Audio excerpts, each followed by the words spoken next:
I think most people enjoy vanilla perfumes. They're generally just pleasant.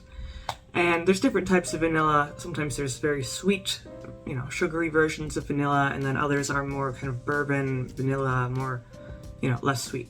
But I'm gonna review a small selection of vanilla perfumes that I think are good choices. One of which, I'll start with the oldest one, which is Shalimar by Guerlain. This came out in 1925, and it's not what you would typically expect from a vanilla perfume because it's primarily very incensey and kind of exotic, spicy sort of thing. But it has a very strong vanilla note that kind of runs throughout the entire perfume. And this is not your typical sugary, sweet vanilla fragrance. This is more of a drier sort of vanilla fragrance. It's definitely more old-fashioned. It might not appeal to people who prefer modern perfumes, but this is still a very good vanilla fragrance. It's very a more sultry fragrance, and it has that nice smokiness mixed in. The vanilla mixed with the smokiness, it's very nicely balanced. So it's very strong, so you have to watch out for that. Don't put too much on accident. But Shalimar, very, very good. I have the Eau de Parfum, which is extra strong. You could go for the Eau de Toilette if you want something a bit more toned down, but Shalimar is a very good choice for non-sweet vanilla perfume, I suppose.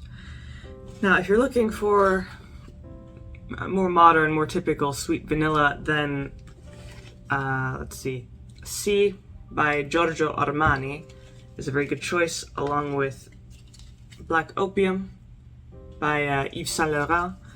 And these are both pretty similar in terms of the vanilla strength. They're very, I don't want to say they're too sweet, but you're getting that sugary vanilla, kind of candy vanilla vibe, I suppose. C by Armani has some nice floral notes. It has some rose, freesia, stuff like that. There's also some wood notes and ambroxan, but the vanilla is the main thing that pops through, and it's a very sweet vanilla. And it's a very stereotypically feminine scent. It's very nice. It also has some cassis leaf mixed in. And there's not too many notes, but it's a well-balanced fragrance. It's a very popular fragrance among women.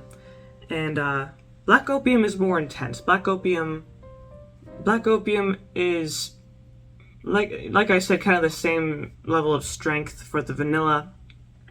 It's that same sugariness. It's also mixed with coffee and fruity notes like pear, along with pink pepper and orange blossom. So it's also a very sweet fragrance. Very good for, it's a good party fragrance going out to the bar. And you can kind of get an idea of what kind of vibe this perfume is going for based on the design. But it might not be a great choice if you don't care for sweet fragrances. But if you do, then you'd probably really like this. It also has some cedar and patchouli and bitter almond mixed in, along with a bit of jasmine. There's a balance also between licorice and coffee beans, which kind of give this extra depth to the vanilla. But the vanilla is the most prominent note out of all of those notes. The vanilla is definitely going to cut through everything.